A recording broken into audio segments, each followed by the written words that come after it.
Beginilah suasana rumah Novi Anissa, seorang ibu muda di Desa Kedungrejo, Kecamatan Megaluh, Kabupaten Jombang, Jawa Timur. Rumah Novi yang sebelumnya sepi, kini berubah ramai oleh 8 orang karyawannya yang setiap hari sibuk mengerjakan pesanan berbagai mainan edukatif berbahan kayu. Seperti alat edukasi Montessori, mainan olahraga seperti brakiasi, pikler, balance board, dan mainan bebas seperti pohon kayu, balok pelangi, atau open-ended play, serta media untuk panjat dinding. Novi mengaku mulai menggeluti usaha ini secara tidak sengaja pada 5 tahun lalu. Saat itu, Novi yang ditinggal suaminya bekerja sebagai TKI di Malaysia bermaksud membuatkan mainan dari kayu untuk anaknya di rumah. Setelah jadi, Novi kemudian iseng memfoto dan mengunggah mainan buatannya tersebut ke media sosial. Tanpa diduga, banyak orang yang kemudian tertarik dan memesan untuk dibuatkan mainan serupa. Alhasil, pesanan demi pesanan kemudian terus berdatangan, bahkan jenisnya semakin beragam. Bahkan di masa pandemi COVID-19 ini, menurut Novi, pesanan berbagai mainan edukatif untuk anak semakin meningkat. Jika sebelumnya Novi hanya mendapat pesanan rata-rata 2 set mainan per minggu, kini melonjak antara 7 hingga 15 set mainan per minggu.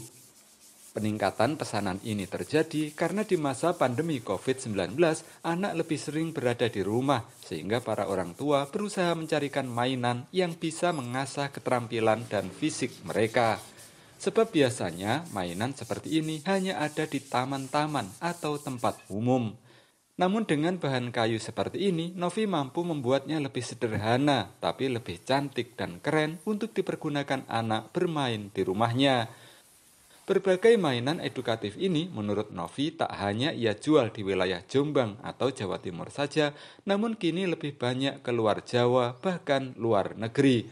Harga mainan anak produksi Novi bervariasi, tergantung jenis, ukuran, dan bahan kayu yang dipergunakan.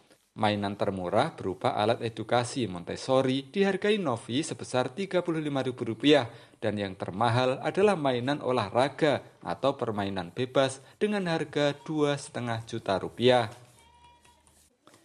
Dengan usahanya ini, omset Novi di masa pandemi juga melonjak tajam. Dari sebelumnya rata-rata 3 hingga 4 juta rupiah per minggu, kini mencapai lebih dari 30 juta rupiah per minggu atau lebih dari 100 juta rupiah per bulannya.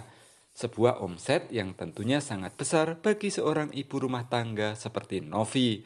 Bahkan tak hanya omsetnya yang besar, di masa pandemi COVID-19, Novi kini justru bisa membuka lapangan pekerjaan bagi warga di desanya.